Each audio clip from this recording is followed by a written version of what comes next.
J'aimerais bien dire quelque chose sur cette idée de vengeance qui est soi-disant derrière. C'est la question qui allait venir juste après, c'est que ces personnes, sur les clichés vidéo qui circulent très largement sur les chaînes d'information ou encore sur les médias en ligne, Internet, on les entend dire « nous avons vengé le prophète » et « Allahu Akbar ». Alors effectivement, il faudrait peut-être un petit développement là-dessus. Quelle doit être la réaction des musulmans face à cela? Oui, ben, on a le verset justement, le verset 9 du chapitre 5 qui dit « A'udhu billahi minash shaitanir rajim, bismillahir rahmanir rahim, wa la yajrimannakum shana'anu qawmin ala alla ta'dilu, i'dilu huwa aqrabu lit-taqwa » Et ne laissez pas l'hostilité d'un peuple, et c'est Allah qui est en train de le dire aux musulmans, ne laissez pas l'hostilité d'un peuple vous inciter à agir autrement qu'avec justice. Soyez toujours équitable, car l'équité est plus proche de la droiture. Et on avait déjà entendu le verset que Qayyum Sahib avait récité tout à l'heure. Lorsque vous entendrez les mécréants nier les signes d'Allah et s'en moquer, ne vous asseyez pas en leur compagnie tant qu'ils n'aient changé de conversation, sinon vous seriez comme eux. Alors évidemment, là, Allah n'est pas en train de dire aux musulmans, allez les tuer, allez les battre même. Il n'y a rien de tout ça. Allah est en train de dire, laissez-les. Ne vous asseyez pas avec des gens qui se moquent d'Allah, qui se moquent de ses prophètes, qui se moquent de ses livres, de ses anges, etc. Laissez-les.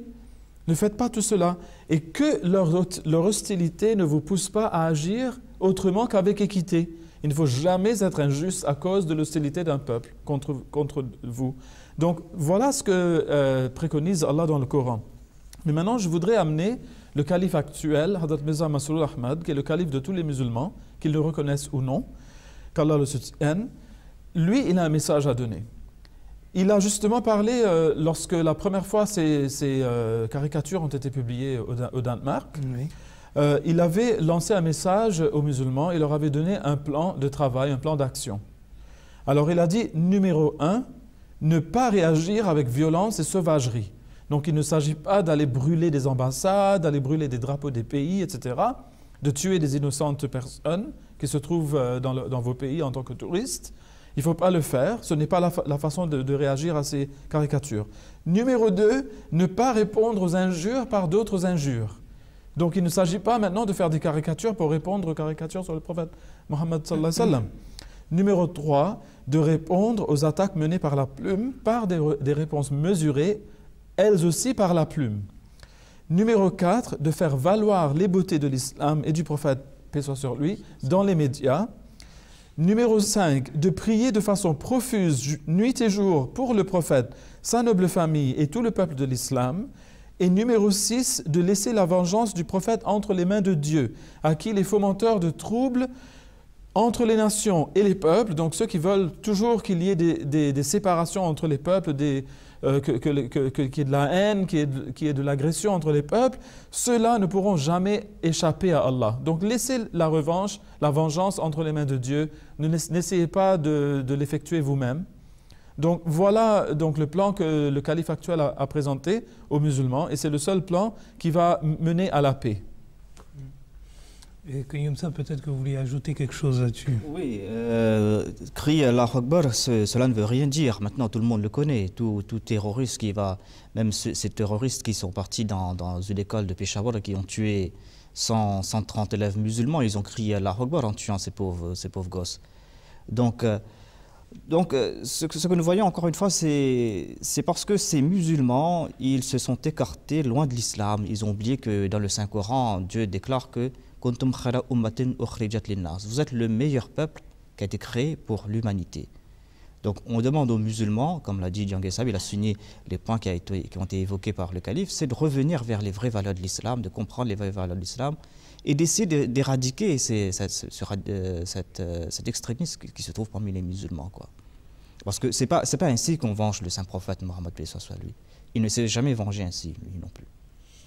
Alors, c'est vrai que sur cette notion de vengeance et d'avoir utilisé le nom d'Allah pour mener ces attaques, qu'est-ce que c'est un constat, oui, ils ont utilisé ça, et en fait c'est un constat qui encore fait l'objet de spéculation. On spécule dessus, on réutilise ça pour bien le construire, construire un paquet et qu'on renvoie aux musulmans. Et qu'on leur dit, voilà, c'est vous. Mais c'est pas nous. Enfin, ce que je dis, c'est que c'est clair. C'est que c'est pas de la faute des musulmans. Aujourd'hui, une personne qui ouvre le Coran sait qu'il y a écrit Allahu Akbar dedans et connaît le nom du prophète de l'islam. Est-ce que c'est pour autant qu'une personne qui a lu ce Coran va aller faire un attentat et va dire est-ce que c'est de la faute de l'islam tout entier? Et encore une fois, il y a peut-être une grosse part de responsabilité là-dedans des médias, parce qu'ils couvrent toujours ce genre de choses. On couvre toujours l'aspect négatif. Le vrai calife. Voilà, on va toujours parler du calife al-Baghdadi, mais on ne va pas parler du vrai calife qui lui appelle à la paix, à l'unité, à la cohésion sociale, au pluralisme. Exactement. On ne va pas parler de lui. C'est ça le problème. Mais c'est ça la raison véritable en fait de ces attentats, en fait. Comme Khayyam Sab l'a bien souligné, les musulmans se sont écartés des vrais enseignements de l'islam. Et pour cause, les pauvres, ils sont entre les mains soit d'imams politisés qui ont de grosses ambitions politiques, soit des imams qui sont mal éduqués, qui ne connaissent pas l'islam, hein, et qui sont des obscurantistes, soit, ou même accouplés avec, parce que il y a des fois ça peut être les deux, hein, le fait qu'ils sont des imams qui prônent des idées, comme par exemple celles des salafis, des wahhabis des pays du Golfe, qui sont en fait des idées de djihad armé, qui sont des idées de lutte pour établir leur hégémonie politique, non seulement sur les non-musulmans, mais aussi sur les groupes musulmans qui sont en désaccord avec eux.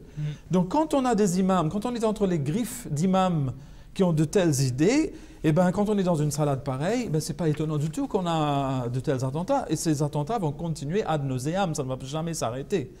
Donc, en fait, il faudrait qu'il retourne vers le véritable califat. Ce n'est qu'un calife guidé par Dieu lui-même, par Allah lui-même, qui est à même de guider ces gens vers les vrais enseignements de l'islam.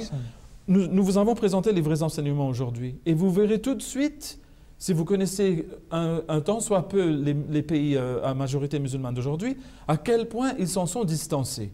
Tout le monde peut le voir, même les non-musulmans peuvent le voir. Donc il s'agit pour eux de revenir vers ce calife, sinon ça ne va jamais s'arrêter. Et aussi, en même temps, j'aimerais dire autre chose. C'est qu'il faudrait, il ne s'agit pas seulement, la responsabilité ne revient pas seulement aux musulmans. La responsabilité est aussi sur les épaules des nations les plus puissantes du monde qui tirent les ficelles de tout ce qui se passe dans le monde. Il faut qu'on l'admette. Donc il faudrait également que les nations puissantes arrêtent de soutenir les régimes qui sont soi-disant islamiques, hein, dans ces pays soi-disant islamiques, qui prônent ces idées belliqueuses et totalement inacceptables et qui bafouent les droits de l'homme et la libre expression chez eux. Il faudrait que les pays occidentaux arrêtent de les soutenir, ces régimes-là, tout d'abord, pour qu'il y ait un changement quelque part. Et aussi, il faudrait qu'il y ait donc, en un mot, la justice absolue. Sans la justice absolue et une justice sans politique de deux poids, deux mesures, on ne peut pas avancer, c'est impossible. Donc il faut que les nations occidentales commencent à désirer pour les nations musulmanes ce qu'elles désirent pour elles-mêmes. Si on n'a pas cela, on n'aura pas de progrès dans cette affaire. Au contraire, on va continuer à voir une multiplication de ces attentats. C'est malheureux, mais ça va être le cas. Parce que... je voulais reprendre, excusez-moi, je vous ai coupé, reprendre ce que Djangui Sab a dit. Oui, oui. Non, pour reprendre ce que Djangui Sab a dit, à parler de ces nations qui prônent l'extrémisme. Ici, on est en train de parler de liberté d'expression. En Arabie Saoudite, il y a quelqu'un qui a publié un blog et pour parler de la liberté et qui a été fouetté, qui a été condamné à 10 ans de prison, environ 200 000 € d'amende et qui doit être fouetté environ, je crois, 200 fois. Et il vient d'être fouetté en public vendredi dernier, c'est-à-dire après les attentats, en Arabie Saoudite, pour avoir prôné la liberté, pour avoir critiqué, osé critiquer... Qui est l'allié des Occidentaux. Voilà, ce que je voulais dire, c'est que pour avoir osé critiquer le pouvoir en place, pour avoir demandé quelques libertés. Donc, où est sa liberté d'expression? Pourquoi est-ce que maintenant les alliés ne condamnent pas l'Arabie Saoudite pour ce qu'ils ont fait à ce pauvre? Alors oui, c'est vrai qu'il y a ce deux poids, deux mesures de la politique internationale et c'est vrai qu'il faut impérativement, vous l'avez très bien souligné, et je pense que ça c'est aussi une des perles de sagesse que le prophète de l'islam nous a laissées, c'est de vouloir pour l'autre ce qu'on a pour nous-mêmes. Et ce qui est intéressant dans ce que vous avez dit, c'est que si on tire les conclusions de la géographie du monde aujourd'hui, c'est que si on ne veut pas pour les musulmans ce qu'on a pour nous-mêmes, eh ben ça va créer des disparités, et ces disparités vont amener de l'extrémisme, nécessairement à terme, parce qu'on a toujours ces fous. Et ces fous peuvent prendre différentes formes. On peut les condamner, bien entendu, mais je pense que si on ne met pas l'accent sur l'éducation, si on ne met pas l'accent sur les problèmes économiques aujourd'hui, qui sont les vrais problèmes, en fait, on est en train de cacher derrière une religion des problématiques qui sont réelles. Ça veut dire des personnes qui n'ont pas à manger à la fin du mois. Ce ne sont pas idéologiques, ce sont des réalités dures ce sont de des la vie. Dures Oui. de la vie, exactement. Et si on n'arrive pas à mettre un terme à cela, et on ne pourra pas mettre un terme à cela si on n'applique pas le standard de justice absolue que vous avez bien détaillé, eh bien, c'est à ce moment-là qu'on laisse la société se péricliter et on laisse ce genre de comportement arriver. Il faut que les gens se défassent de cette hypocrisie qui permet toute la politique, tous les médias. Franchement, ça devient dégoûtant. Quand on voit un chef d'État qui a fait tuer presque une vingtaine de journalistes dans un pays quelconque du monde, qui vient après condamner cette tuerie qui vient d'avoir lieu à Paris, où il y en a 12 qui sont morts, et lui qui en a fait plus que cela. Donc, évidemment, c'est une tragédie là, et c'est une tragédie ici aussi, dans les deux cas. Mais est-ce que les gens ne vont pas commencer finalement à réagir contre cette hypocrisie-là? Tant qu'on n'a pas une réaction pareille, similaire et proportionnelle, donc entre toutes ces différentes choses, on ne pourra jamais avancer. Donc il faut qu'on arrête de faire des condamnations unilatérales, il faut qu'il y ait un petit peu de bon sens dans tout cela, un petit peu de honte aussi, que les gens aient un peu honte avant d'ouvrir la bouche, et de montrer du doigt, comme on dit en anglais, quand on est dans une maison de verre, il ne faut pas lancer des pierres. Donc il faut d'abord nettoyer devant son pas de porte avant d'aller nettoyer chez les autres. Il faut qu'il y ait une certaine mesure de bon sens dans tout cela. C'est cela, enfin, on est tous très émus par ce qui s'est passé. Oui, on est tous très touchés et tout le monde en a marre. Il faut que le monde s'asseye et arrête de politiser toutes ces choses, d'en profiter de façon vraiment vile. Oui, il faut qu'on arrête tout ça, parce qu'à cause de cela, il y a des gens qui meurent. Oui.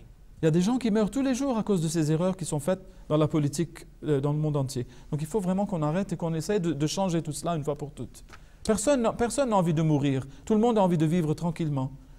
Il faut qu'on le veuille pour tout le monde, pas seulement pour chez soi. Il faut qu'on le veuille pour les autres aussi, chez le voisin. Jacques Moula Djanguissa pour votre réponse, Jacques Moula Koyoum Sab aussi pour l'ensemble de ces réponses que l'on a tenté d'apporter toujours de manière très passionnée, parce que c'est vrai qu'on est tous affectés par ce qui s'est passé, que ce soit au nom de, comme je l'ai dit, au nom de l'humanité avec un H majuscule, ou au nom de l'islam. Ce qui a été fait au nom de l'islam, en tout cas, n'a rien à voir avec l'islam, c'est ce qu'on a essayé de démontrer aujourd'hui. Et on a essayé de transporter les personnes qui nous regardent à travers justement ce couloir que l'on essaye d'exploiter, que l'on essaye de diffuser, qui est celui de la justice absolue, et qui a été très bien décidé par ce calife de tous les musulmans, qu'ils l'acceptent ou pas, justement, le 5e calife de la communauté musulmane Ahmadiyya, Hazrat Mirza Masroor Ahmad. Que Dieu soit son aide. Pour conclure, peut-être que je vais...